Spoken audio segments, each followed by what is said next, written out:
Okay, hello everybody. So we are already in chapter 3. Chapter 3 deals with fluid flow measurement. So we'll be dealing with devices used to measure flow. In this case, we're going to measure the flow of liquids, because fluid is a general term. Fluid includes gases, so in this case we're going to deal with liquids, especially water. So we have a lot of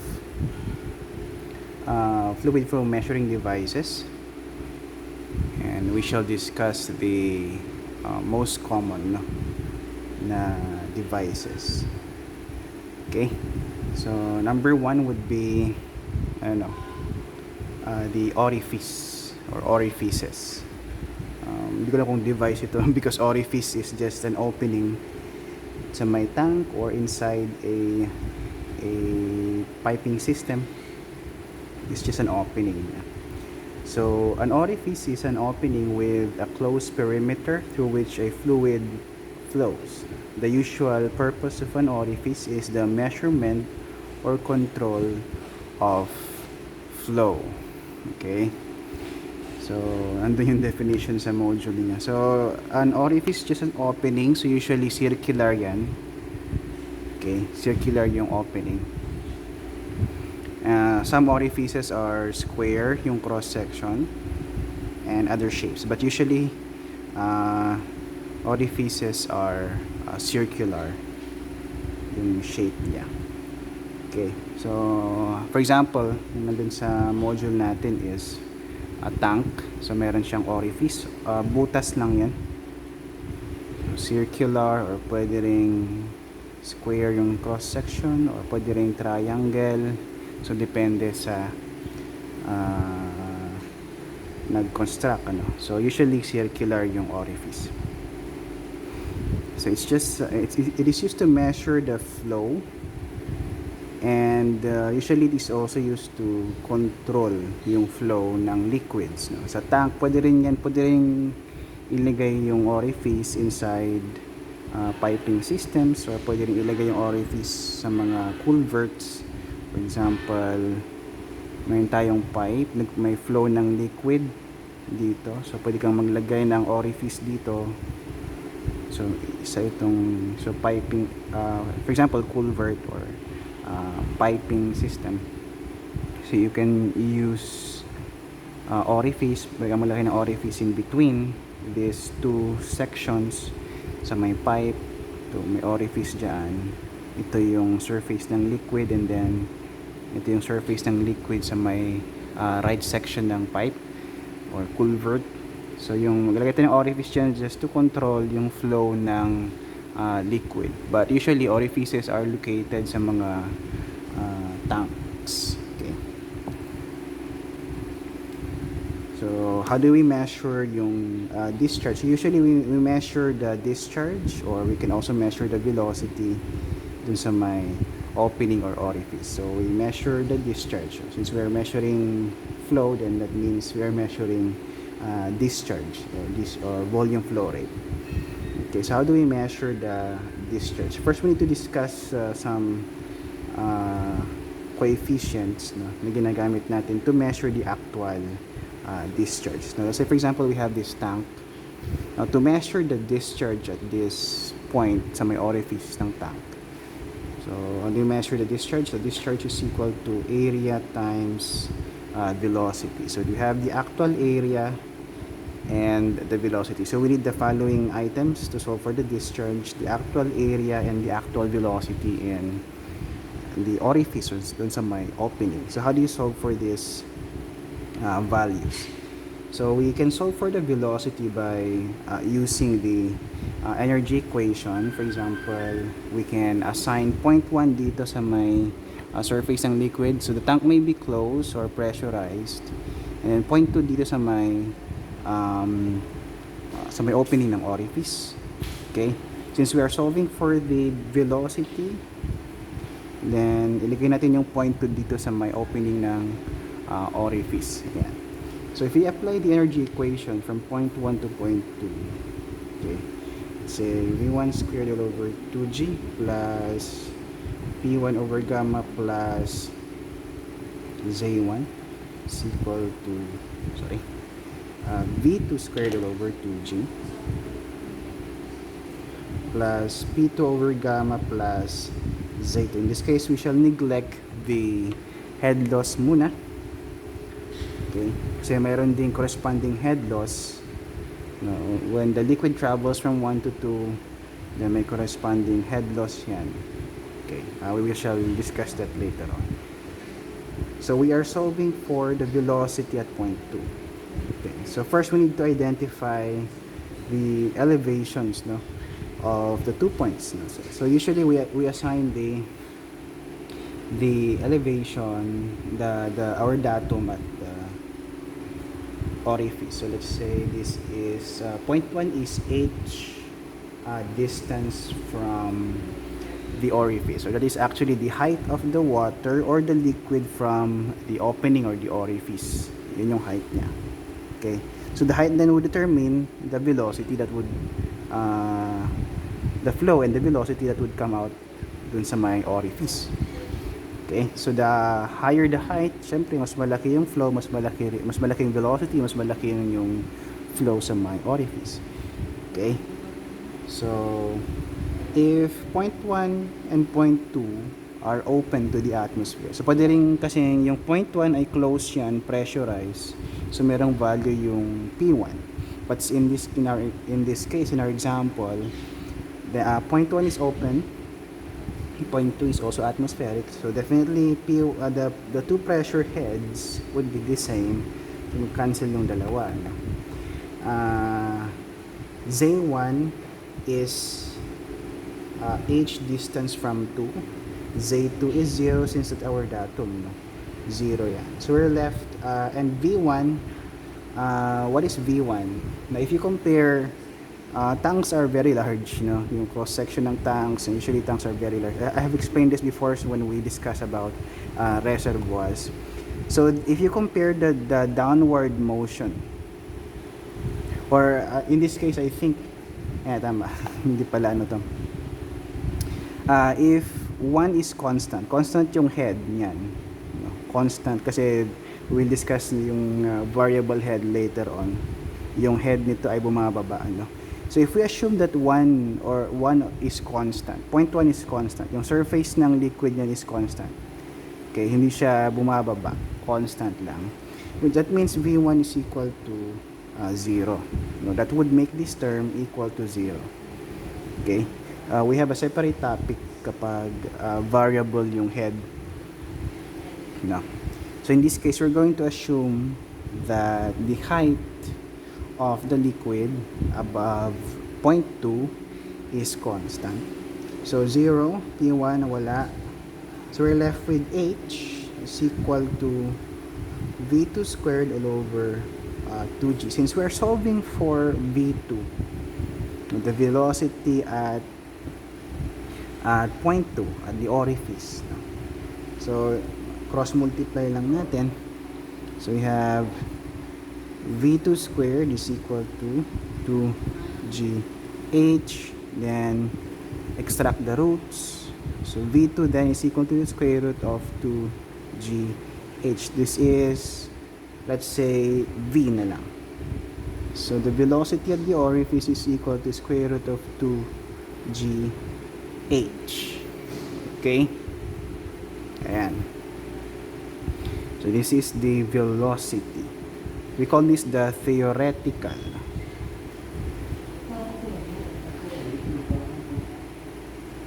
So this is the theoretical velocity. Bakit siya theoretical? Because we have neglected the loss of energy when the liquid particles travel or passes through the orifice. We have neglected the loss of energy. So in reality, merong loss of energy when the particles of the liquid passes through the orifice. Kasi at that section, okay, dun sa orifice mismo, nagkakaroon tayo ng friction dun na part. So para ma-reduce yung friction, we usually make the orifice as sharp as possible. So sharp edge yung orifice para ma-reduce yung amount ng friction, no? But of course there's still friction kahit na gaano ka sharp pa yan. So meron siyang friction doon. In this case, we have neglected that loss of energy. That's why the resulting value of the velocity is theoretical. Now how do you solve for the actual velocity? Okay, so the actual velocity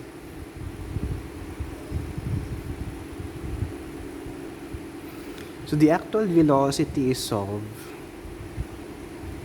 by multiplying the coefficient of velocity CV and the theoretical velocity V. Let's say V sub t na lang ito to denote that it is theoretical.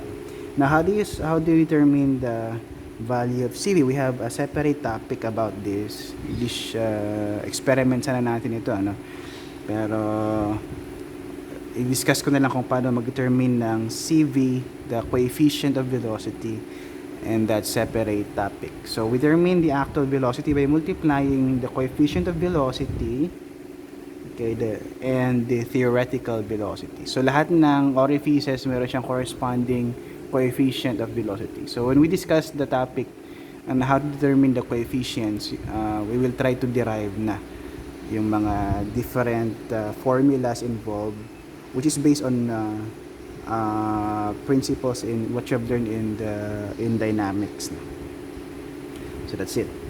And then to solve for the theoretical discharge Q sub t, that's simply the product of the area of the orifice and the theoretical velocity. So this is the theoretical discharge.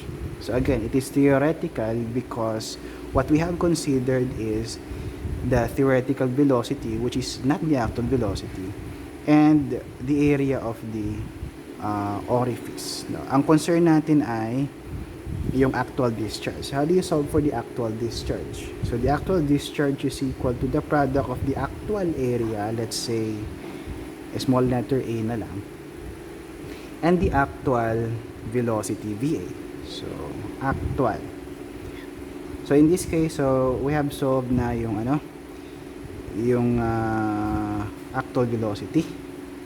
So that's the product of CV and VT. So how do you solve for the actual area? No. So how do you solve for the actual area? So the actual area is simply the product of the coefficient of contraction CC and the area of the orifice. So ano ba tong coefficient of contraction na yan? So kanina diniscuss natin the actual velocity is not equal to the theoretical velocity because meron tayong head loss dyan. So in reality, the area of flow is not the area of the orifice, no. So the area of flow, let's say ito, it's a circular yan, okay. The area of flow is not equal to the area of the orifice. So nagkakaroon ng contraction ng jet dito, somewhere here. We call this the vena. Magkakaroon siya ng contraction. So ito yung area ng orifice. So lumiliit siya. Yan, liliit yung area. So this is the area of the orifice. This is the actual area. At that section, we call that the vena contracta. So, call that the vena contracta. So, may contraction point. So, that's the actual area of flow. No? Now, to determine the actual area, that's simply the product of CC, the coefficient of contraction. Again, we will have a separate discussion how to determine CC later on. So, the product of coefficient of contraction and the area of the orifice. So, yan, okay. So determine now the actual discharge is equivalent to, so the actual area, which is CC times the area of the orifice times the actual velocity, which is equal to CV VT. Okay, so QA is equal to CC CV A VT is equal to square root of 2GH. So this is now the actual area. And usually CCCV is the product of CCCV is actually the coefficient of discharge CD. So that the actual discharge is equal to CD, area of the orifice, times the theoretical velocity, square root of 2GH. So that's how you solve for the actual discharge. Now, again, these coefficients will be discussed. How do you solve for these coefficients? It will be discussed in a separate topic. So for now, itong mga coefficients na yan ay given, no? So bawat orifice meron siyang corresponding value ng CV, CC, and CD. Okay, so that's how you solve for the theoretical discharge and the actual discharge, actual velocity, and actual area of flow. Okay, so we shall solve a problem related to this topic. Let's solve number 1 in your illustrative problems. So compute the theoretical discharge of water through a 50 mm diameter circular sharp edge orifice under the head of 1 meter. Determine also the actual velocity and the discharge if the coefficient of contraction is 0.62 and the coefficient of velocity is 0.98. So we are solving for the theoretical discharge and the actual velocity and actual discharge. We have 3 items to solve. So the theoretical discharge is equal to, again, the product of the area of the orifice and the theoretical velocity, square root of 2g h. Okay, so solve natin direct substitution. Area of the orifice is circular, so pi 0.05 meter square over 4 times the square root of 2. G is 9.81 meters per second square. The height of the water surface from the orifice is 1 meter. Okay, so the theoretical discharge is equal to 0.008697 cubic meters per second. So that's the theoretical discharge. Now, sometimes it is not practical to just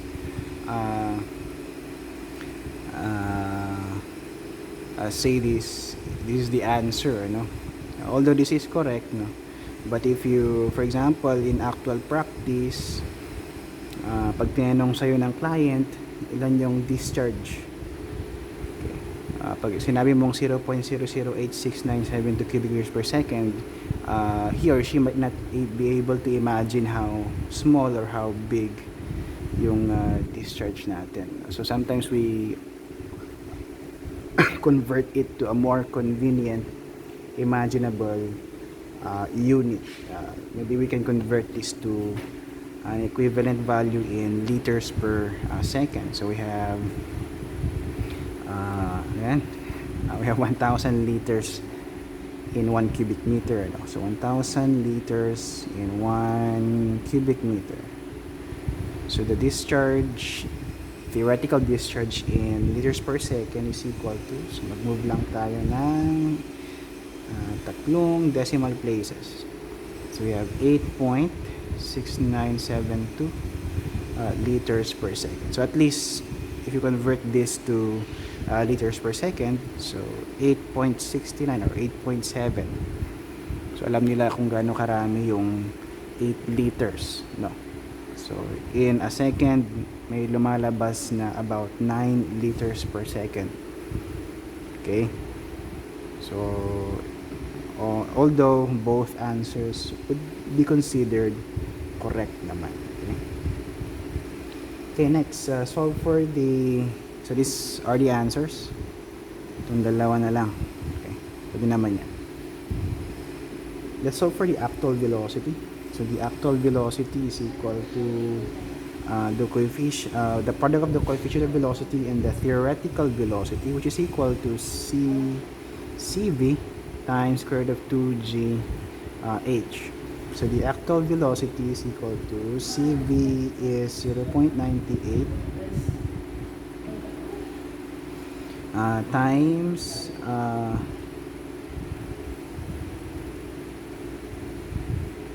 area. I forgot. Ay, tama pala. Square root of 0.98 times square root of 2. That's 9.81. We no longer put the units para shorter yung length ng solution natin. So this is gravity times h in meters. We have 1. Okay, so the actual velocity is equal to 4.3409 meters per second. And to solve for the actual discharge, it's the product of the actual area and the actual velocity, or that is equal to, so the actual area is the product of the coefficient of contraction and the area of the orifice, so that is actual area is CC times A, so that's the actual area, times the actual velocity, which is equal to CV times square root of 2GH. Okay, so the actual discharge is equal to, we have CC CC is 0.62, CV is 0.98, area of the orifice, that is equal to y times 0.05 squared over 4 square root of 2g, h is 1 meter. Okay, so the actual air discharge is equal to 0.0052844 cubic meters per second. So again, we can convert this to an equivalent value in liters per second. So we multiply it by 1000. So we have 1000 liters per second. So we have, mag-move tayo ng tatlong decimal places. We have 5.2844 liters per second. So imagine the difference between the theoretical and the actual. Medyo malaki, ano? Yung difference between the actual discharge and the theoretical discharge. Okay, so that's how we solve for the theoretical discharge, actual velocity, and actual discharge using the coefficients of the orifice. Okay, so our next topic would be the termination of coefficients. So this should have been our first experiment for chapter 3, pero discuss na lang natin kung paano kukunin yung mga coefficients. Ito na lang, discuss na lang natin. Wala na tayong laboratory relative to this topic, so discuss natin sa lecture. Okay, so that would be our next topic, and that would be discussed on a separate video.